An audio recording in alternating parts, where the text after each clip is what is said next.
देखो है ना, यदि मैं सोर्सेज ऑफ लॉ की बात करूं, जो कि अपन ने कल स्टार्ट कर दिया था।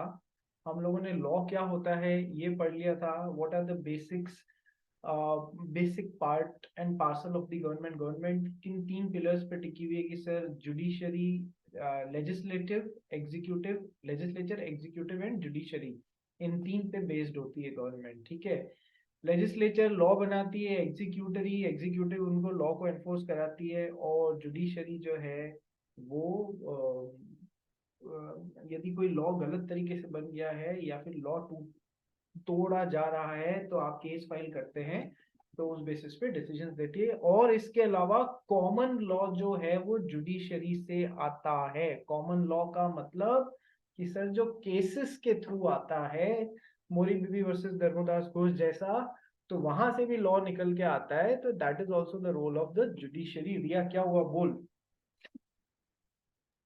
सर कॉमन लॉ का यहाँ पे खाली एक लाइन दिया है, बट अगर ऐसे कुछ एक्सप्लेन करना है तो क्या लिखना है उसमें? सोर्सेज ऑफ लॉ में आएगा, यदि आएगा तो सोर्सेज ऑफ लॉ क्या क्या, what are the various sources of law, ऐसा आएगा। तो ये तीन चार जो अपन ने पढ़े हैं, खाली constitution of India. Common common नहीं लॉ में आएगा। आता भी है 2 नंबर का, तो मैंने तुमको कल एक्सप्लेन किया था ना कॉमन लॉ क्या होता है, कॉमन लॉ कहाँ से बनता है, और तीन चार केसेस एक्सप्लेन कर देना। जैसे कि मोरी बीबी वाला केस हो गया, कार्बोलिक वाला केस हो गया। इसके अलावा कंपनी लॉ में मैंने तुमको केसेस पढ़ाया, पार्टनरशिप में कुछ केसेस पढ़े हैं अपन ने। तो सर ये सब अलग अलग जो एग्जाम्पल्स हैं वो दे देना, आ जाएगा। वो ये 2 या 4 नंबर से ज्यादा वैसे भी नहीं आना है, यदि आता है स्पेसिफिकली तो।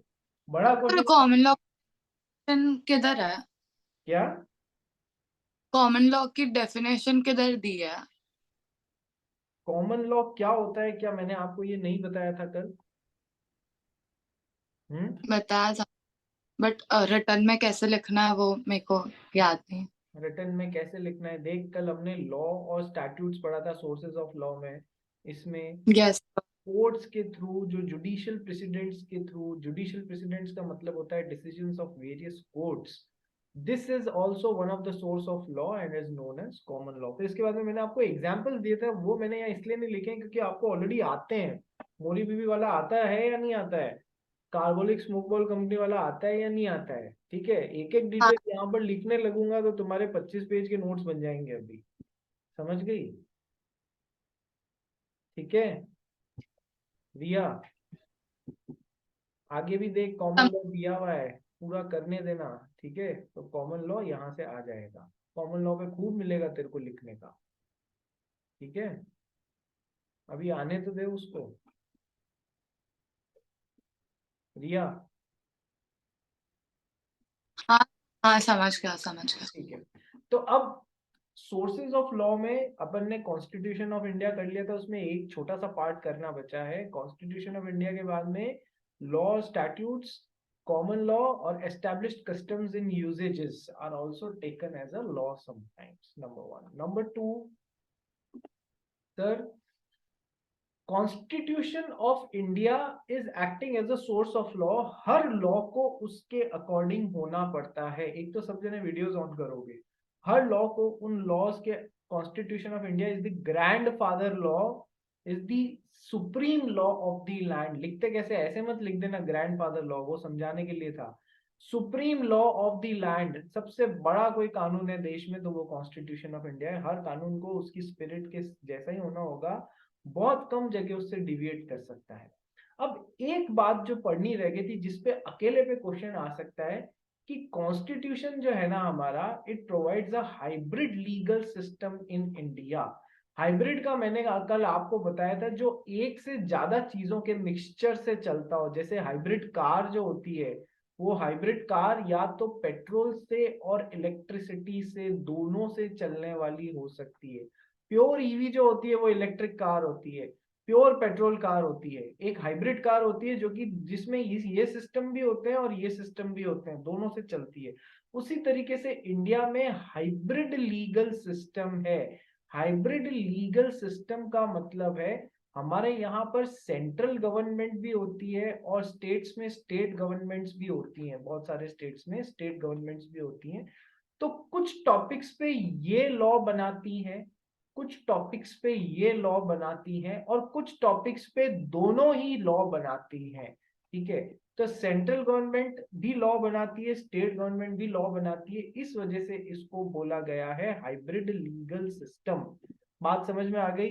ठीक है, कॉन्स्टिट्यूशन ऑफ इंडिया ने किस चीज को प्रमोट किया है? Hybrid legal system in India को प्रमोट किया है। ठीक है, both center and states have got the powers to make laws in their respective areas। Centre ऐसा नहीं है कि मर्जी है जिस टॉपिक पे ये भी कानून बना देगा, ये भी कानून बना देगा, ऐसा नहीं है।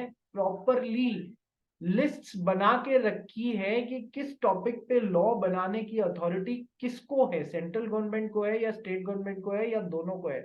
आओ दिखाता हूं। ये जो 7th schedule of constitution of India, 7th schedule of the constitution of India जो है, उसमें 3 लिस्ट दी हुई है बेटा। एक तो है यूनियन लिस्ट, यानी कि जिसपे यूनियन गवर्नमेंट जो यानी कि सेंट्रल गवर्नमेंट जो है वो लॉज बना सकती है। उन लिस्ट की टॉपिक्स दिया हुआ है कि ये एरियाज में सेंट्रल गवर्नमेंट लॉ बनाएगी, जैसे कि डिफेंस। डिफेंस वो एरिया है जो सेंट्रल गवर्नमेंट के हाथ में रहता है, किसी स्टेट गवर्नमेंट के हाथ में नहीं रहता है।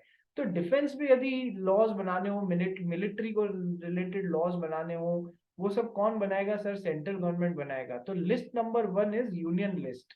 List number 2 is state list, वो टॉपिक्स जिन पे स्टेट जो है वो लॉज बनाता है, स्टेट गवर्नमेंट लॉज बनाती है, स्टेट असेंबलीज में लॉज बनता है।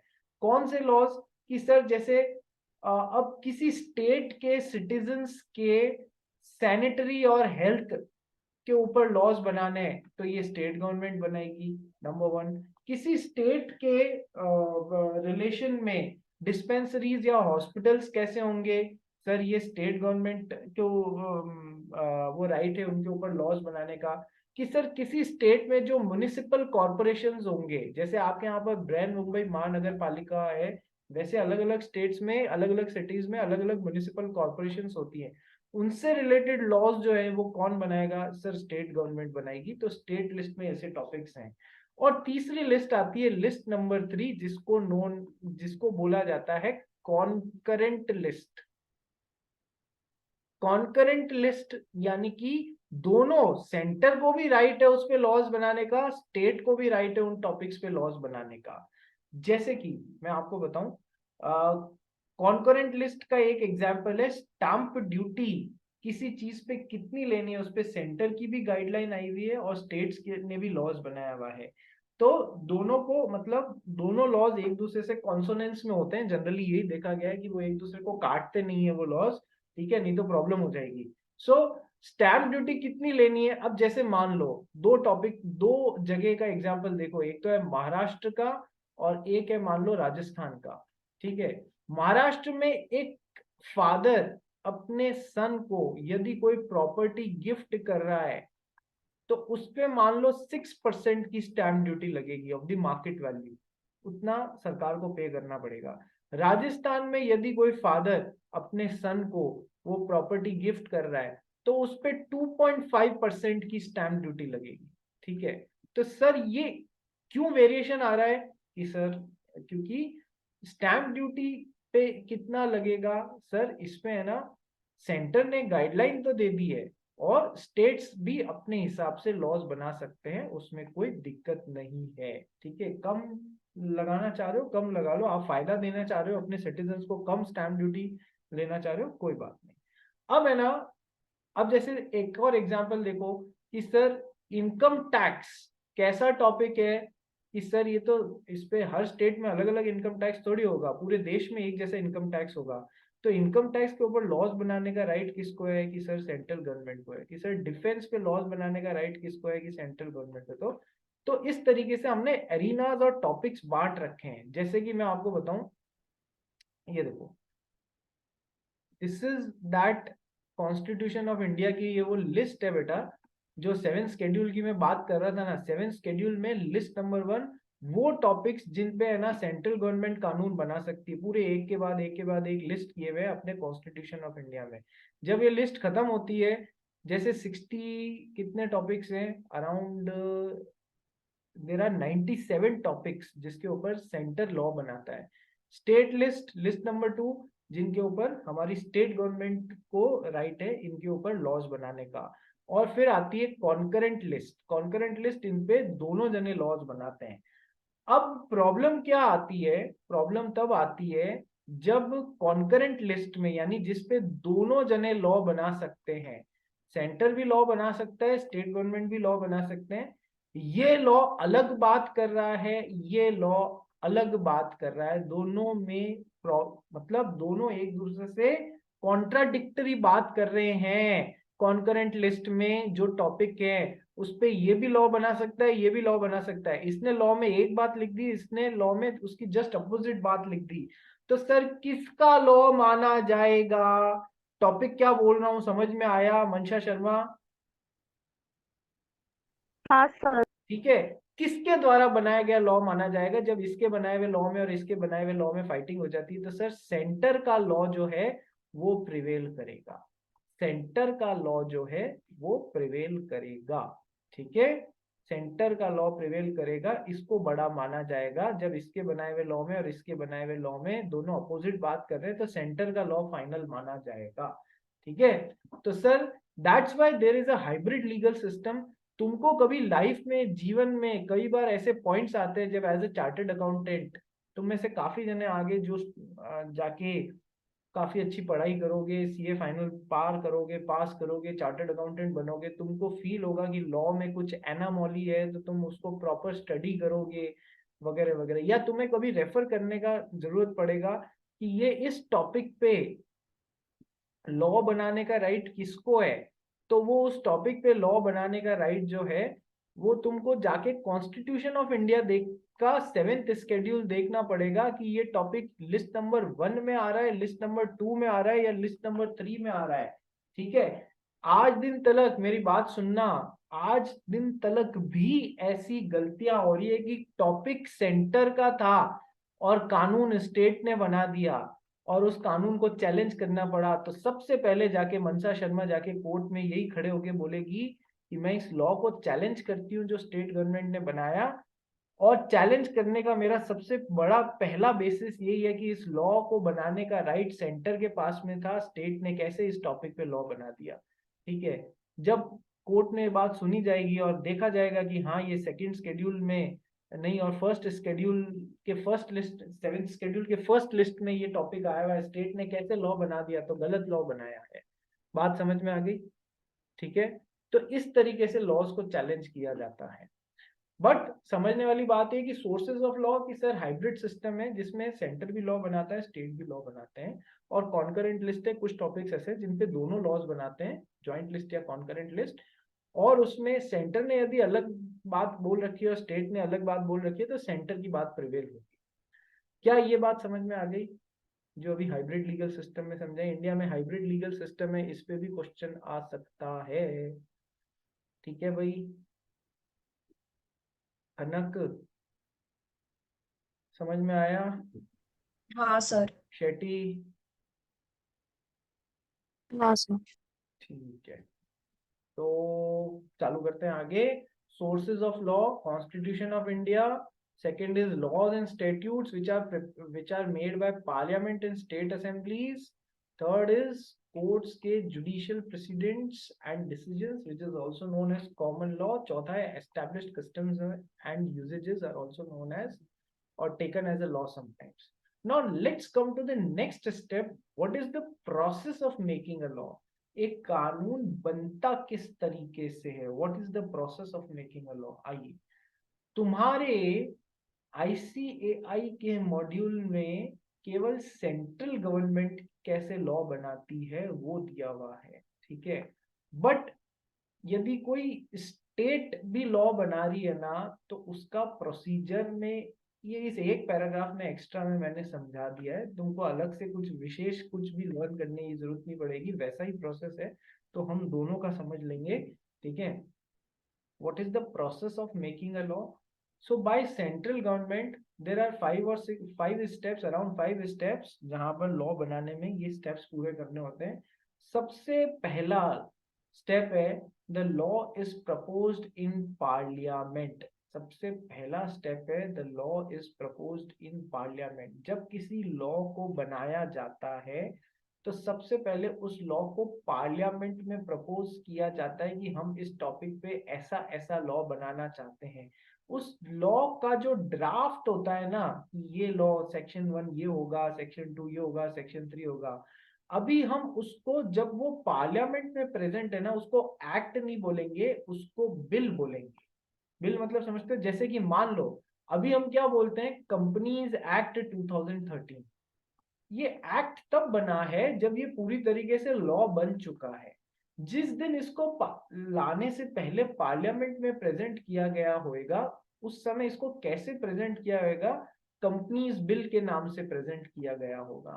सो कंपनीज बिल, जब किसी कानून के ड्राफ्ट को पार्लियामेंट में प्रस्तुत किया जाता है, प्रपोज किया जाता है, तब वो उसे propose law is called a bill. तो सबसे पहले लॉ को पार्लियामेंट में, प्रपोज लॉ को पार्लियामेंट में रखा जाता है। ठीक है, आप जानते हो पार्लियामेंट में 2 पार्ट्स होते हैं, एक तो होता है लोकसभा, एक होता है राज्यसभा। ठीक है, हम सब ने सिविक्स में कहीं ना कहीं ये पढ़ के आए हैं, लोकसभा एंड राज्यसभा। तो जब पार्लियामेंट में बिल को प्रपोज किया जाता है तो सबसे पहले वो कहां पर जाता है कि सर पार्लियामेंट के लोकसभा वाले पार्ट में जाता है। लोकसभा में उसमें प्रॉपर डिस्कशन होता है, उस पर डिबेट किया जाता है। कई जगह उस पे कई लोग ऐतराज बताते हैं कि भाई ये बात इस लॉ में गलत लग रही है, इसको चेंज करो या इसको मॉडिफाई करो या इसमें ये ऐड ऑन करो। ठीक है, इस तरीके से प्रॉपर पूरा हाउस बैठ के जो जो लोग प्रेजेंट होते हैं वो उस पर डिस्कशन और डिबेट करते हैं। उसके बाद में जब वो लॉ पूरी तरीके से सही हो जाता है, then the law is passed in Lok Sabha. Lok Sabha में उस लॉ को पास कर दिया जाता है। अभी तो केवल एक हाउस से पास हुआ है। Step 3, thereafter it has to be passed in Rajya Sabha, thereafter it has to be passed in second house of parliament which is the राज्य सभा। वहां से भी पास होगा, यदि वहां से पास नहीं हुआ तो तकलीफ होगी। ठीक है, पर हमको उन सब निटी ग्रिटी में इन्होंने डाला नहीं है क्योंकि वो हमारा काम नहीं है, वो एक लॉयर का जानने का काम है रे। ठीक है, इसलिए हमको तो जस्ट बिल्कुल प्रिसाइज कंसाइज स्टेप्स याद रखने हैं कि सर सबसे पहले लॉ को पार्लियामेंट में प्रपोज किया जाएगा, उस प्रपोज लॉ को जो अभी तक कानून बना नहीं है उसको बिल बोला जाता है। ठीक है, देन 2 हाउसेज में से पहले हाउस में उस पर डिस्कशन और डिबेट होके पास होगा, फिर वो दूसरे हाउस में जाएगा, वहां से पास होगा। ठीक है, फिर उसके बाद में जब दोनों हाउसेज से पास हो गया, लोकसभा से भी पास हो गया, राज्यसभा से भी पास हो गया, तो उस पे प्रेसिडेंट ऑफ इंडिया के पास में जाएगा, वहां पर साइन होने के लिए उसकी कंसेंट लगेगी, तभी वो पास हो, तभी वो लॉ एक्शन में आएगा। So after being pass from Lok Sabha and Rajya Sabha, that thing is sent to obtain the assent of the President of India. Step number 5, the law will be notified by the government in publication called the Official Gazette of India. जब उस law को president ने sign कर दिया तो ऐसा नहीं है कि वो कानून बन गया, उसको बाद में आप ऑफिशियल गैजेट में प्रेजेंट करेंगे। ऑफिशियल गैजेट आपने देखा है, वो 3 शेर वाला एक लगा हुआ ऑफिशियल गैजेट क्या होता है, मैंने पहले बताया हुआ है, कौन बताएगा? Who will tell me what is the official gadget?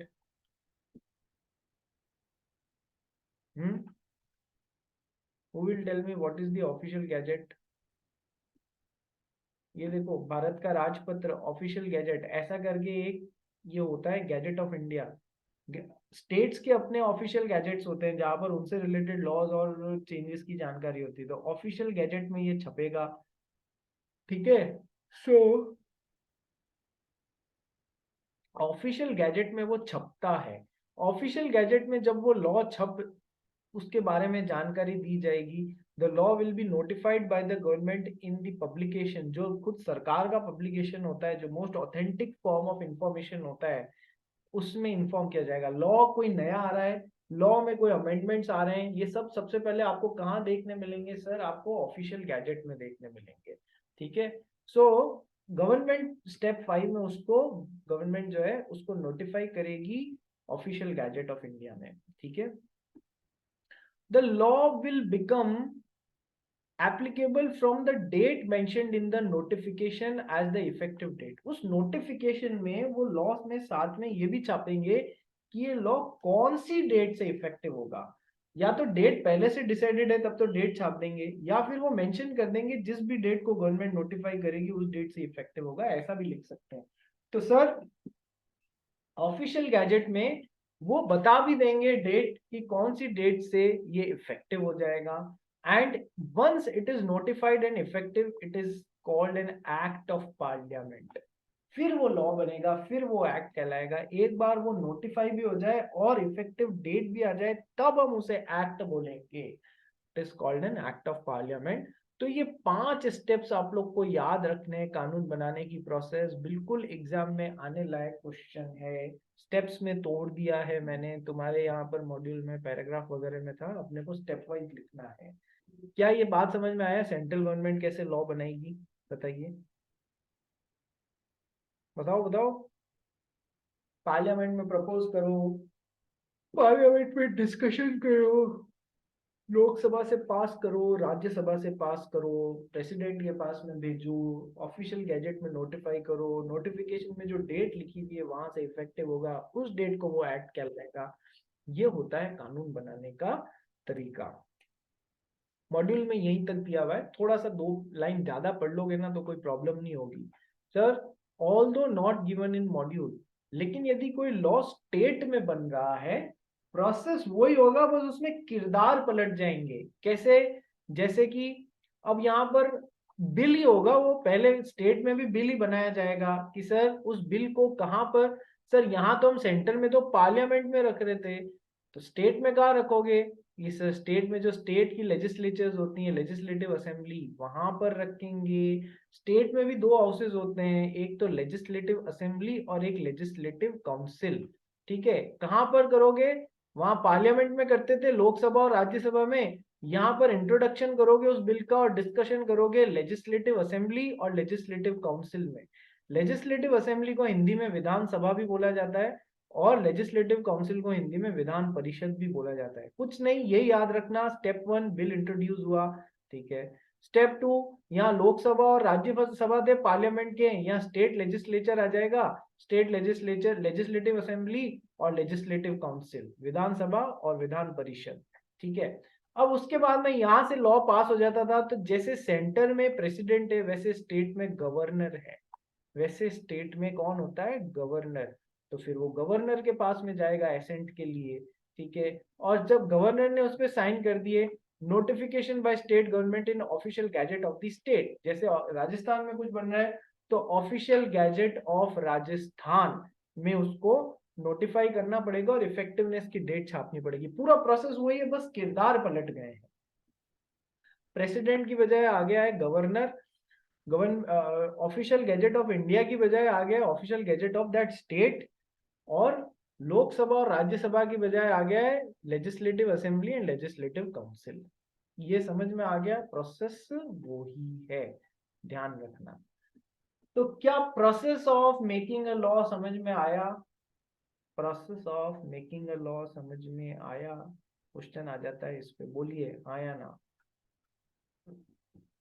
It's easy, ठीक है। Let's come to the next topic, which is types of laws in Indian legal system। हमारे इंडियन लीगल सिस्टम में कितने तरीके के लॉज हैं? वैसे तो चाहें तो बहुत सारे तरीके से उनको बाइफरगेट कर सकते हैं, बट मोटे मोटे हमको 4 तरीके से समझना है कि sir criminal law, civil law, common law and principle of natural justice। criminal law, civil law, common law and principle of natural justice। criminal law sir crime किया है, किडनैपिंग किया है, मर्डर किया है वगैरह वगैरह, ठीक है। तो सर क्रिमिनल लॉ, अभी तक क्या लग रहा है कि सर क्रिमिनल लॉ पे एक तो आईपीसी लगता है, इंडियन पीनल कोड पढ़ा हुआ है अपन ने, कहाँ पर? कॉन्ट्रैक्ट एक्ट में पढ़ा हुआ है ना। कॉन्ट्रैक्ट एक्ट में कोर्जन में पढ़ा हुआ है, बीटिंग देना, ये सब किडनैपिंग करके कॉन्ट्रैक्ट बनवा लेना, ये सब बीटिंग, किडनैपिंग, मर्डरिंग, ये सब कहाँ बना है कि सर इंडियन पीनल कोड में बना है। याद आ रहा है? तो sir Indian penal code is a part and parcel of the criminal law of the land, ठीक है। तो और दूसरा है CrPC, criminal procedure code, CrPC criminal procedure code. क्या आप लोग न्यूज़पेपर पढ़ते हो? Do you all people read newspapers? कहीं से भी न्यूज़ देखते हो टीवी पे? कोई भी जन? सो गए क्या रे? मांगड़, कनक, शर्मा, रिया, सो गए क्या? कनक मैडम सो गए क्या? मनशा शर्मा? हाँ नहीं सर। सर। हाँ सर, कनक बोल रही है हाँ सर सो गए हम, ठीक है। चलो, अब ईशा वांगड़, कोलगेट बहुत यूज करने लग गए हो आप। चलो, अब है ना, यदि आप लोग न्यूज देखते हो तो आप लोगों को पता होएगा, वेरी रिसेंटली जो हमारे होम मिनिस्टर हैं, कौन है अपने इंडिया के home minister right now? India के होम मिनिस्टर कौन है रे?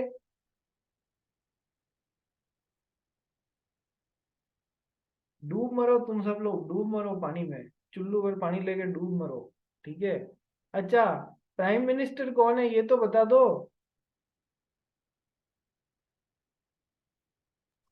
Sir home minister, prime minister पता है नरेंद्र मोदी, होम मिनिस्टर शायद अमित शाह है। अमित शाह है, अच्छा ठीक है। चलो, तो है ना, इन्होंने क्या किया है अभी रिसेंटली, प्राइम मिनिस्टर और होम मिनिस्टर ने मिलके आईपीसी और सीआरपीसी को हटाने की प्रोसेस चालू कर दी है, ठीक है। इंडियन पीनल कोड में, पीनल का मतलब क्या होता है? पेनल्टी। ये कब के बने हुए हैं? ये 1800 और 1900 के बने हुए हैं बेटा, यानी कि जब अंग्रेजों का टाइम था। अंग्रेज क्या चाहते थे? अंग्रेज चाहते थे इंडियंस को दबा के रखने का, तो उन्होंने लॉज भी वैसे बनाए थे। और मजे की बात, आजादी के 70 साल बाद में भी हमने इन लॉज को चेंज नहीं किया है। तो अब अमित शाह ने और इन्होंने, मोदी जी ने मिलके इनको हटाने की कोशिश, मतलब तैयारी चालू कर दी है। अभी तक क्या हुआ? इंडियन पीनल कोड को रिप्लेस कर रहे हैं भारतीय न्याय संहिता से। न्याय संहिता, संहिता मतलब लॉ हुई, ठीक है, इंडियन पीनल कोड। तो अब एक में तो था हम, आपने ये किया तो हम आपको पेनल्टी देंगे, पनिश करेंगे। एक का उद्देश्य ही चेंज कर दिया इसका कि हम आपको न्याय देंगे। पेनल्टी देने में, पनिश करने में और न्याय करने में बहुत फर्क होता है, ठीक है, ध्यान रखना। तो सर बड़ा हंगामा मच गया था अभी रिसेंटली, मैंने कल आपको बताया था ना, hit and run case. Truck वाले ने या कार वाले ने किसी को उड़ा के भाग गया, हिट एंड रन कर लिया, तो उसको 10 साल की सजा दे रहे थे ये लोग। तो उस पे सारे ट्रक ड्राइवरों ने हंगामा कर दिया था कल। कल मतलब लास्ट वीक, ऐसा आप लोगों को मैंने कल भी बताया था। वो कहाँ चेंजेस? सर आईपीसी हटके जो भारतीय न्याय संहिता आ रहा है उसमें हो रहा है ये सब। सीआरपीसी क्रिमिनल प्रोसीजर कोड क्या होता है कि सर जो क्राइम हो रहा है उसके लिए प्रोसीजर क्या अडॉप्ट किया जाएगा, वो सब कहाँ दिया हुआ है? लॉ क्रिमिनल प्रोसीजर कोड में दिया हुआ है। तो सर भारतीय न्याय संहिता, ठीक है, Indian penal code, Indian penal code और ये सब अब हटने वाले हैं।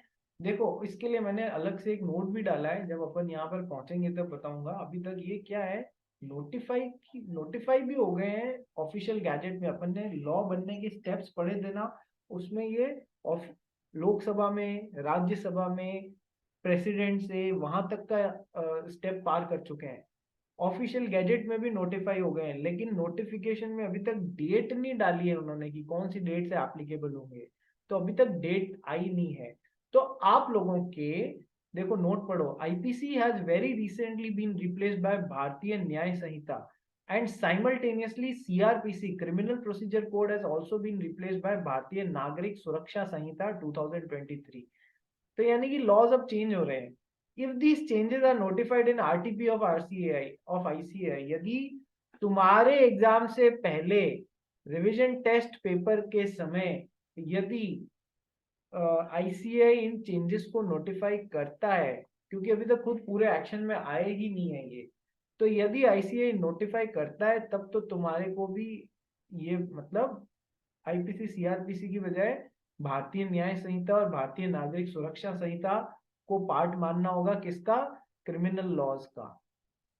अदरवाइज तुम यही आईपीसी और सीआरपीसी लिख देना, और यदि नोटिफाई नहीं होता है then we will go ahead with the changes, otherwise we will mention IPC and CrPC for exam. ठीक है, तो ये नोट को ध्यान में रखना, यदि आरटीपी में चेंजेस आ जाते हैं कि आईपीसी हटा के भारतीय न्याय संहिता और ऐसा कुछ करो तभी हम करेंगे, अदरवाइज हम आईपीसी और सीआरपीसी ही फॉलो करेंगे। ठीक है, पता नहीं कुछ लोग मन में गालियां दे रहे होंगे मोदी जी और अमित शाह को कि हमारे ही एग्जाम के टाइम सारे लॉज में चेंजेस लाने होते हैं इनको।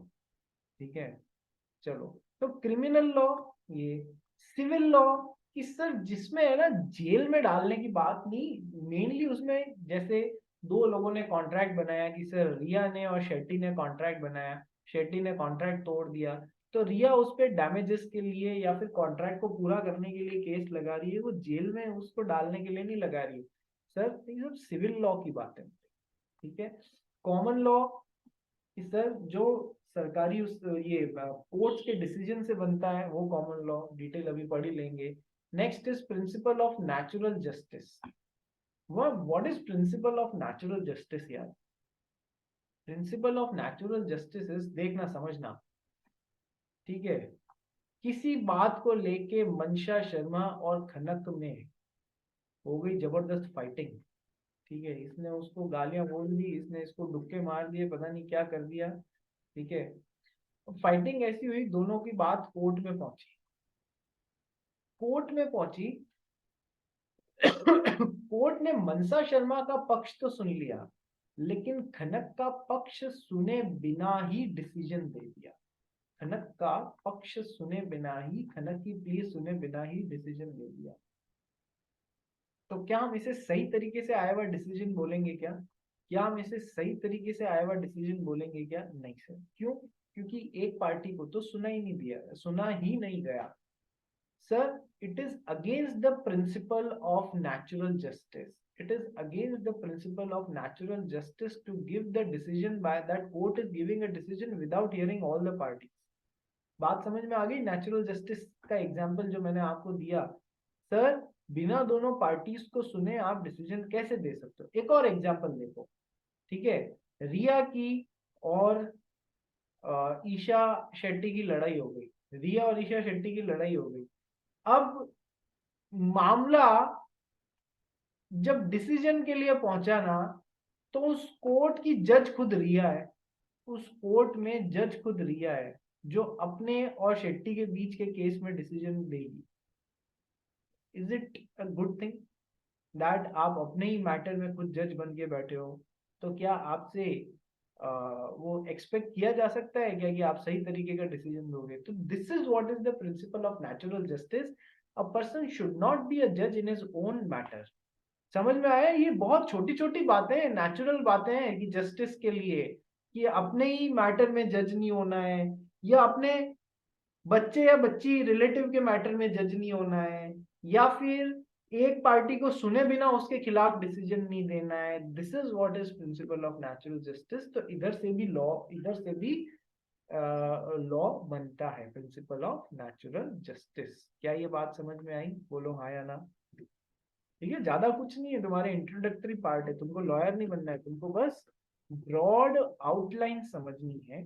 सो types of laws in Indian legal system: criminal law, civil law, common law, principle of natural justice.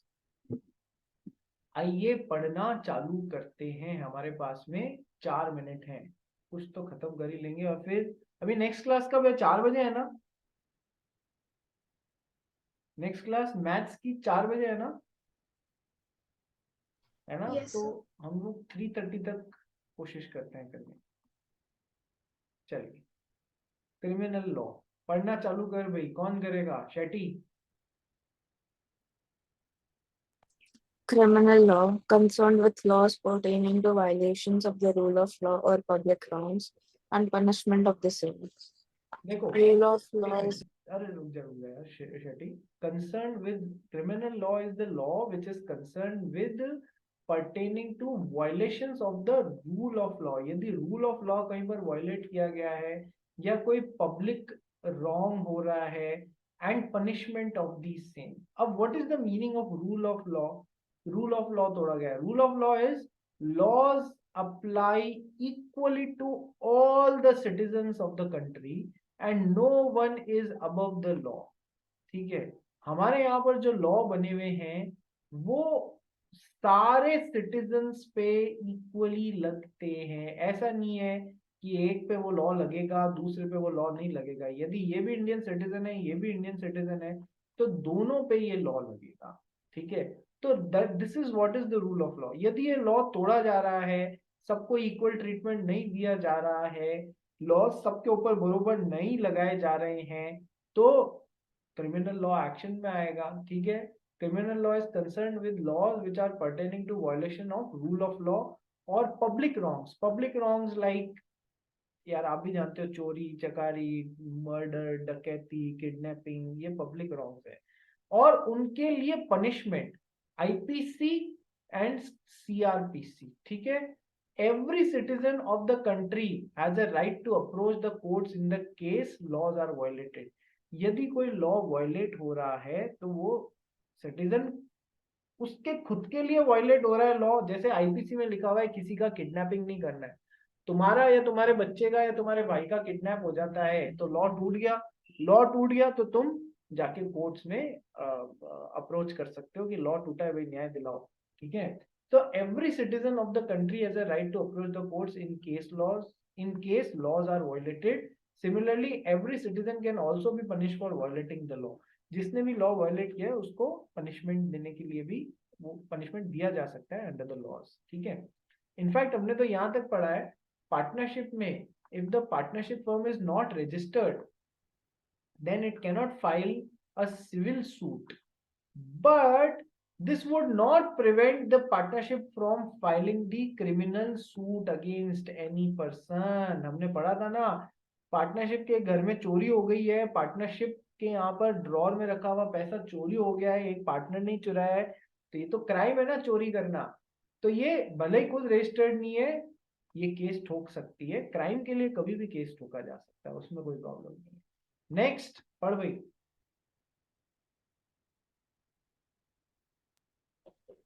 Criminal law is governed under the Indian Penal Code 1860 IPC and the Code of Criminal Procedure 1973 CRPC and a criminal suit is filed. ठीक है, IPC CrPC और एक criminal suit file किया जाता है. इन दो code से govern होता है. सेम लिंक पे सभी जने एक बार रिजॉइन कर लो.